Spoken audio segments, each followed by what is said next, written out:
Perkenalkan, nama saya Ganti Revantian Aja dengan NIM 23080574590. Saya dari kelas manajemen 2023C. Di sini saya akan mempresentasikan proposal penelitian saya yang berjudul Analisis Strategi Diversifikasi Produk dalam menghadapi perubahan permintaan pasar. Studi kasus di bisnis makanan dan minuman. Jadi, latar belakang dari penelitian ini itu untuk membahas pentingnya strategi diversifikasi produk dalam menghadapi perubahan permintaan pasar di industri makanan dan minuman. Bisnis di sektor ini dihadapkan pada dinamika pasar yang tinggi, memerlukan adaptasi terhadap tren gaya hidup, preferensi konsumen, dan faktor eksternal lainnya. Strategi diversifikasi produk menjadi krusial dalam mengelola kerumitan industri ini, memungkinkan bisnis menjangkau segmen pasar yang lebih luas dan memberikan ketahanan terhadap fluktuasi permintaan. Studi kasus pada bisnis yang berhasil menerapkan strategi ini dan yang masih menghadapi tantangan diharapkan memberikan wawasan berharga. Analisis difokuskan pada riset pasar, inovasi produk, dan manajemen rantai pasokan. Keberlanjutan bisnis dan adaptasinya terhadap perubahan pasar juga bergantung pada pemahaman perilaku konsumen. Hasil penelitian diharapkan memberikan panduan bagi bisnis, investor, dan pengambil kebijakan dalam mengembangkan strategi yang responsif terhadap perubahan pasar. Rumusan masalah. Jadi rumusan masalah yang pertama adalah bagaimana perubahan permintaan pasar dalam bisnis makanan dan minuman memengaruhi strategi diversifikasi produk yang diterapkan oleh bisnis-bisnis sektor tersebut. Yang kedua, apa saja faktor internal dan eksternal yang mempengaruhi keberhasilan atau kegagalan implementasi strategi diversifikasi produk dalam menghadapi perubahan dinamika pasar makanan dan minuman. Yang ketiga, bagaimana bisnis makanan dan minuman merespon perubahan tren konsumen melalui penggunaan strategi diversifikasi produk dan sejauh mana strategi ini dapat menjaga atau meningkatkan pangsa pasar mereka. Yang keempat, apa saja hambatan-hambatan yang dihadapi oleh bisnis makanan dan minuman dalam mengimplementasikan strategi diversifikasi produk dan bagaimana bisnis mengatasi tantangan tersebut. Yang kelima, bagaimana dampak strategi diversifikasi produk terhadap kinerja finansial dan pertumbuhan bisnis perusahaan makanan dan minuman dalam jangka pendek dan panjang. Lalu, tujuan penelitian. Yang pertama, untuk menganalisis pendorong permintaan pasar. Meneliti dan menganalisis perubahan pendorong permintaan pasar di industri makanan dan minuman untuk memahami faktor-faktor yang mempengaruhi perubahan tersebut. Yang kedua, mengevaluasi faktor internal dan eksternal yang mendorong bisnis. Mengevaluasi faktor internal dan eksternal yang mendorong bisnis makanan dan minuman untuk menerapkan strategi diversifikasi produk sebagai respons terhadap permintaan pasar yang terus berubah. Yang ketiga, analisis dampak strategi diversifikasi produk. Menganalisis dampak strategi diversifikasi produk terhadap kinerja finansial dan pertumbuhan bisnis makanan dan minuman dalam jangka pendek atau panjang. Yang keempat, mengidentifikasi pola yang digunakan strategi diversifikasi produk. Mengidentifikasi pola atau model tertentu yang digunakan dalam strategi diversifikasi produk yang dapat diidentifikasi sebagai kunci sukses dalam menghadapi perubahan permintaan pasar di bisnis makanan dan minuman. Yang kelima, investigasi strategi diversifikasi produk yang diimplementasikan bisnis. Menginvestigasi strategi diversifikasi produk yang diimplementasikan di dalam bisnis makanan dan minuman dengan cara fokus pada bagaimana strategi tersebut dapat menghadapi perubahan tren konsumen dan kebutuhan suatu pasar. Berikutnya adalah manfaat penelitian. Manfaat penelitian yang pertama adalah kontribusi akademis.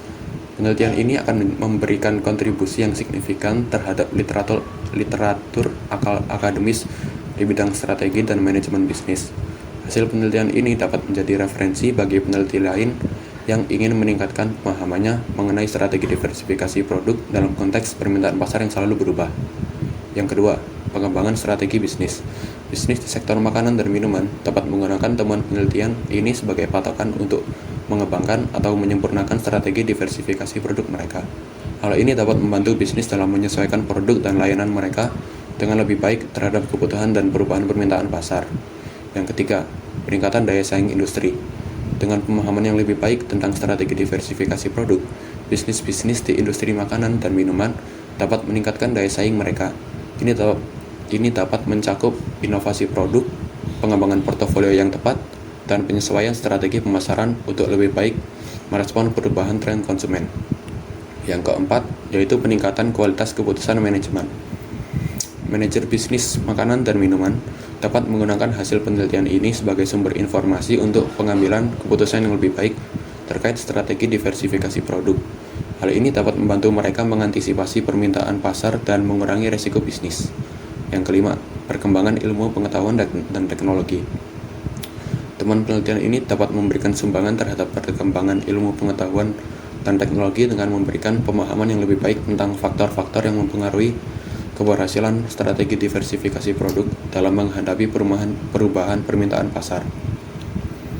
Berikutnya adalah batasan istilah. Batasan istilah yang pertama dari penelitian ini adalah strategi diversifikasi produk. Dalam konteks penelitian ini, strategi diversifikasi produk mencakup berbagai langkah yang diambil oleh bisnis makanan dan minuman untuk memperluas dan memodifikasi portofolio produknya. Strategi ini mungkin melibatkan pengembangan produk baru, peningkatan kualitas produk yang sudah ada, atau perluasan ke segmen pasar yang berbeda. Yang kedua, perubahan permintaan pasar. Mengacu pada fluktuasi atau perubahan tingkat permintaan dan preferensi konsumen terhadap produk makanan dan minuman. Faktor-faktor yang dapat mempengaruhi perubahan permintaan pasar antara lain adalah tren konsumen, perubahan gaya hidup, dan faktor eksternal lainnya. Yang ketiga, makanan dan minuman. Mengacu pada produk yang ditujukan untuk konsumsi manusia, termasuk dalam kategori makanan dan minuman. Batasan ini mencakup produk-produk seperti makanan siap saji, minuman ringan, makanan olahan, minuman ringan, dan produk sejenis. Yang keempat, efektivitas diversifikasi. Mengacu pada kemampuan strategi diversifikasi produk untuk mencapai tujuan bisnis seperti peningkatan pangsa pasar, keberlanjutan bisnis, dan pengurangan risiko. Efektivitas akan diukur dari sudut pandang keuangan, pemasaran, dan operasional. Yang kelima, keberlanjutan bisnis. Nilai kemampuan perusahaan di sektor pertanian pangan untuk mempertahankan dan meningkatkan kinerja komersial mereka dalam jangka panjang. Aspek keberlanjutan melibatkan faktor ekonomi, sosial, dan lingkungan. Landasan teori. Yang pertama, teori strategi diversifikasi. Diversifikasi produk merupakan penyebaran efek, yaitu kemungkinan kerugian yang dialami produk tertentu bisa ditutupi ataupun dikompensasi dari keuntungan yang lebih besar daripada produk yang lain. Salah satu kegiatan bisnis dalam menjalankan strategi pemasarannya adalah melalui strategi produk dengan melakukan diversifikasi produk. Yang kedua, perubahan permintaan pasar. Menurut Pratama Raharja tahun 2015, permintaan adalah keinginan konsumen membeli suatu barang pada berbagai tingkat harga selama periode waktu tertentu.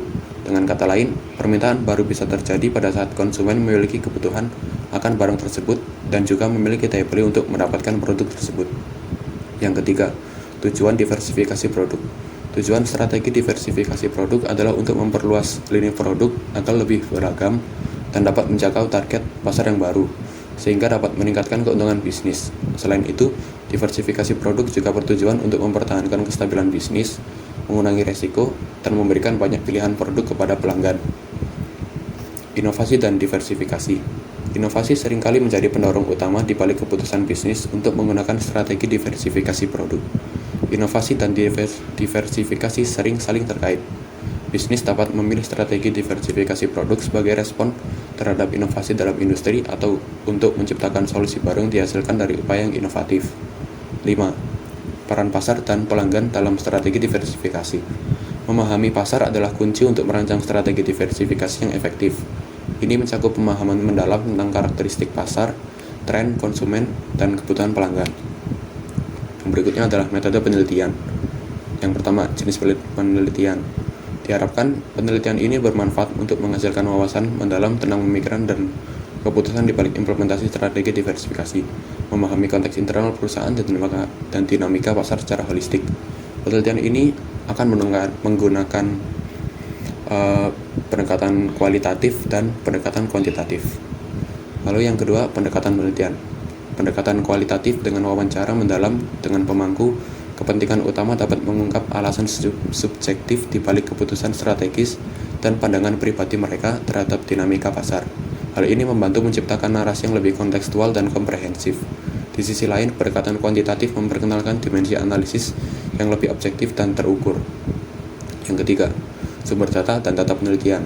Ada dua jenis sumber data yang akan digunakan. Sumber data primer adalah sumber pertama di mana sebuah data dihasilkan, ataupun yang menjadi sumber data primer dari pemilik bisnis atau pemilik usaha yang melakukan penjualan produk makanan dan minuman. Yang kedua, sumber data sekunder adalah sumber data kedua sesudah sumber data primer ataupun sumber data sekunder yang peneliti gunakan berasal dari buku-buku yang membahas tentang pengembangan produk. Yang keempat, teknik pengumpulan data. Wawancara adalah teknik pengumpulan data melalui proses tanya jawab lisan yang berlangsung satu arah. Lalu, teknik yang kedua adalah kuesioner. Adalah teknik penelitian yang digunakan untuk mengumpulkan data dari responden melalui serangkaian pertanyaan yang telah dirancang. Lalu yang kelima, teknik analisis data. Data yang dikumpulkan akan dianalisis menggunakan pendekatan kualitatif untuk wawancara dan pendekatan kuantitatif untuk kuesioner. Analisa data kualitatif bersifat induktif sehingga dalam menganalisa data peneliti menggunakan cara berpikir induktif.